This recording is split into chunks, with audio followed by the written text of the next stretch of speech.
You felt it before.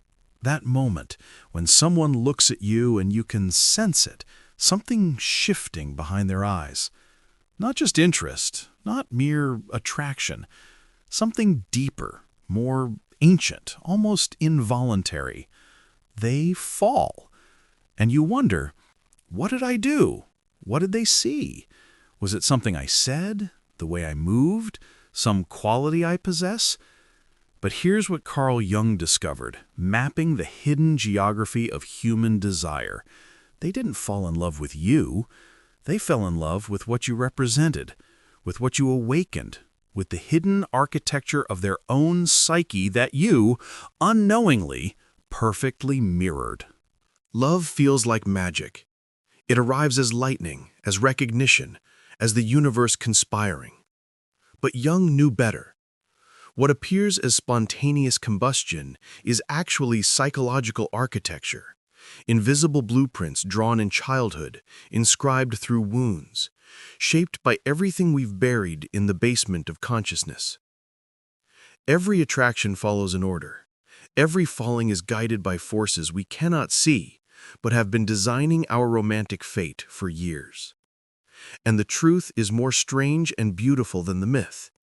People fall in love with you for only two reasons.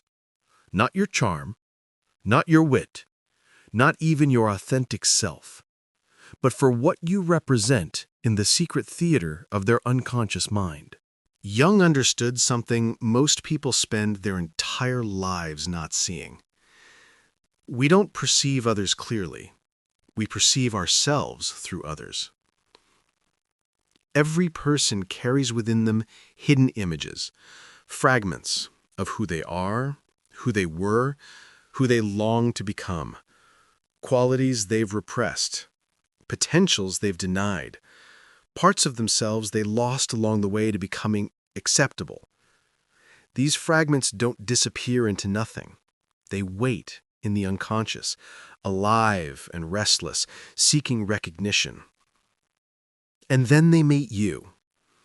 Not the real you, the complete, complex, contradictory human being standing before them, but you as symbol, you as mirror, you as the living embodiment of what they've been unconsciously searching for. This is projection, and it's the first reason people fall in love with you. Consider the person who spent their entire life being careful, measured, controlled, always thinking 3 steps ahead, never trusting spontaneity, never allowing themselves the dangerous luxury of emotional freedom. Then they meet someone wild, expressive, unapologetically alive in ways they've forbidden themselves to be. The attraction is instant, overwhelming. It feels like destiny. But what they're actually experiencing is resonance. They're unconscious, recognizing in another person a dormant part of themselves that's been buried under years of fear, conditioning, or trauma. You become the permission they never gave themselves. The rational person falls for the emotional one. The introvert is captivated by the extrovert's ease. The structured soul becomes obsessed with someone who lives like water, formless and free. It's not opposites attracting. It's the psyche seeking what it needs to become whole. Jung called this compensation. The unconscious constantly works to balance what consciousness lacks. If you've denied your anger, you'll be drawn to someone fierce. If you've suppressed your tenderness, you'll fall for someone soft. If you've lived small, you'll be magnetized by anyone who dares to be large. But here's where it becomes dangerous. If the person doesn't recognize that what they admire in you is actually a potential within themselves, the love becomes dependency, not genuine connection, but unconscious need. They don't love you. They love what you provide. The feeling of aliveness, the sense of possibility, the experience of qualities they've abandoned in themselves. And the moment your humanity disrupts their projection, the moment you reveal complexity, flaws, the parts of you that don't fit their idealized image, the love begins to fracture. Because it was never built on truth. It was built on what Jung would call a beautiful, necessary illusion. But projection isn't the whole story. Jung went deeper, into stranger, more mythic territory. He discovered that within every human psyche lives archetypal images, not personal memories, but inherited patterns. Ancient templates of masculine and feminine that shape how we experience desire, romance, and love itself. Every man carries within him an unconscious image of the feminine. Jung called this the anima. Every woman carries within her an unconscious image of the masculine, the animus.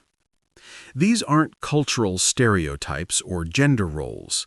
They're psychological structures formed in childhood through our earliest relationships, especially with parents, and deepened by myths, stories, collective dreams humanity has been dreaming for millennia.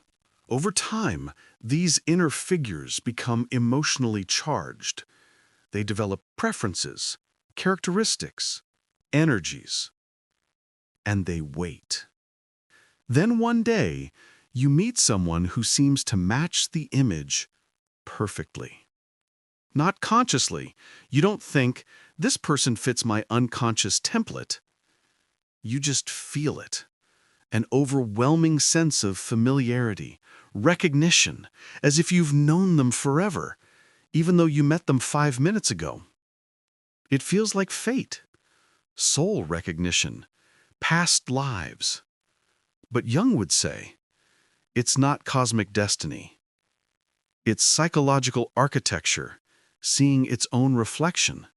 This is the second deeper reason people fall in love with you.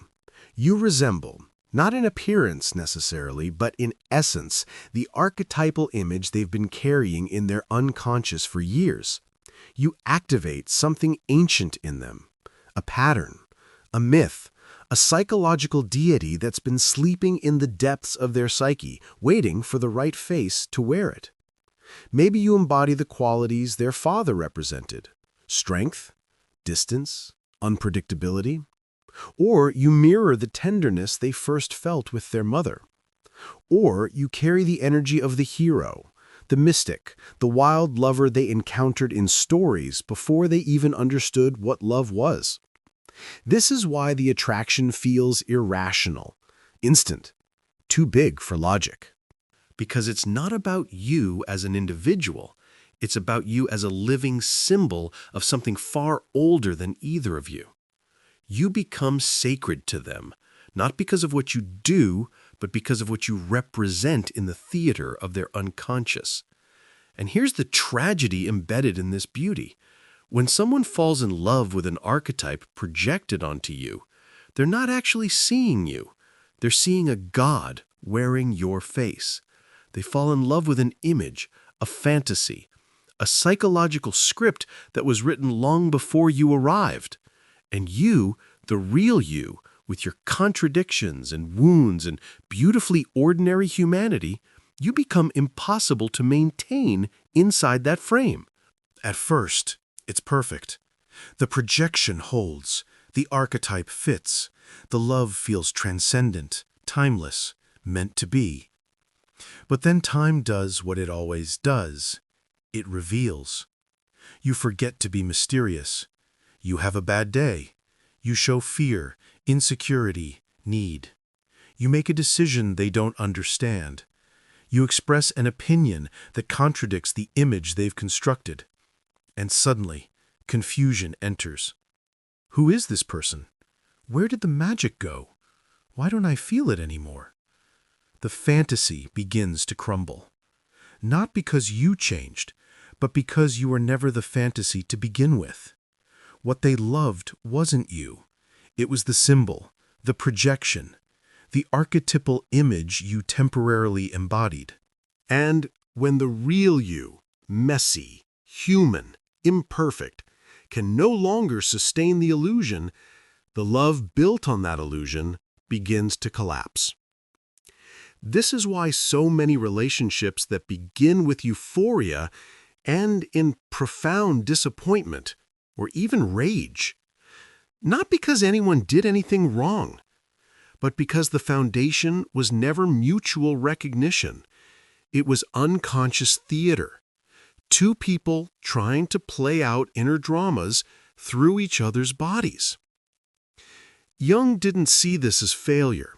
He saw it as inevitable, even necessary, because the point of projection isn't to last forever. The point is to wake us up. Every person you fall for is a mirror. Some reflect your hidden potential, others expose your deepest wounds.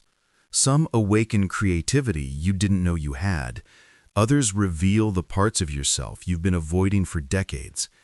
But all of them, especially the ones who break your heart, especially the ones you couldn't understand, especially the painful, beautiful, devastating ones, they serve the same purpose: to accelerate your becoming.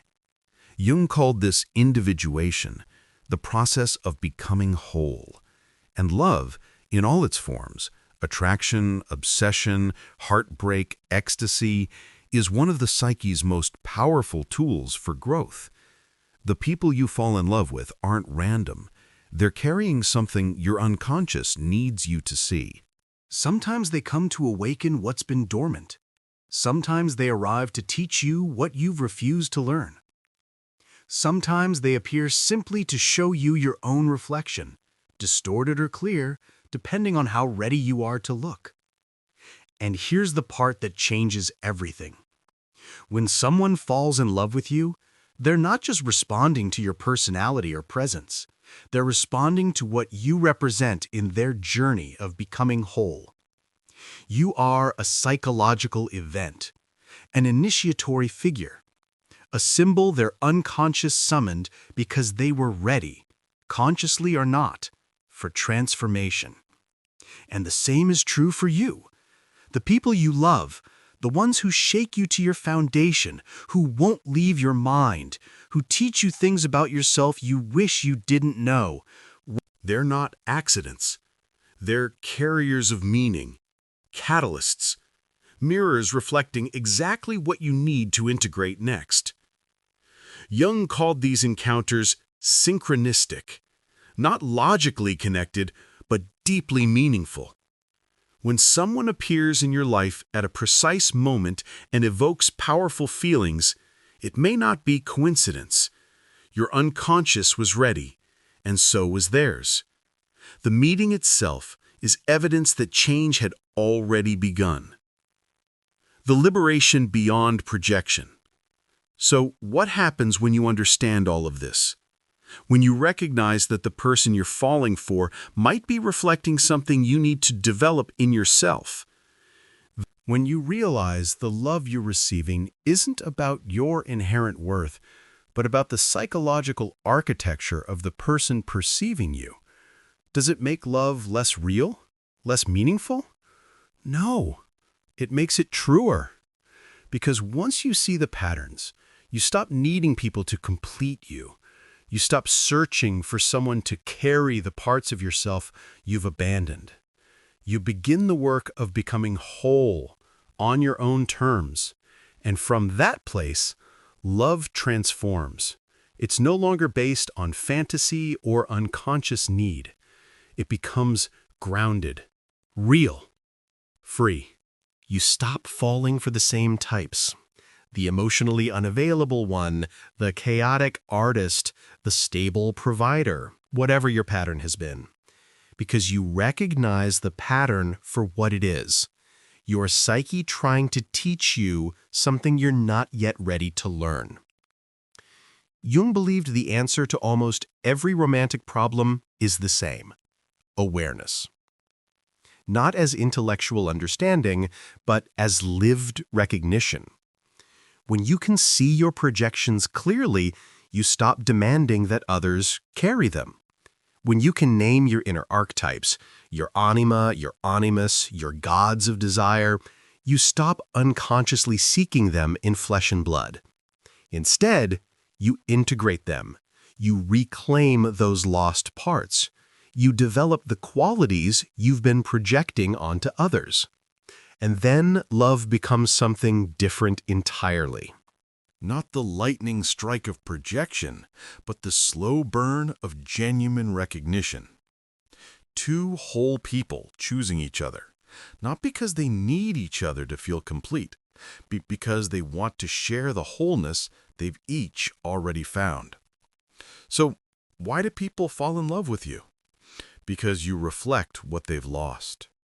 Because you awaken what they've buried. Because you resemble the gods they carry in their unconscious. But here's the deeper truth Jung spent his life uncovering. They don't just fall in love with you. They fall in love with the parts of themselves you help them remember. And you do the same. Every attraction is an invitation. Every falling is a teacher.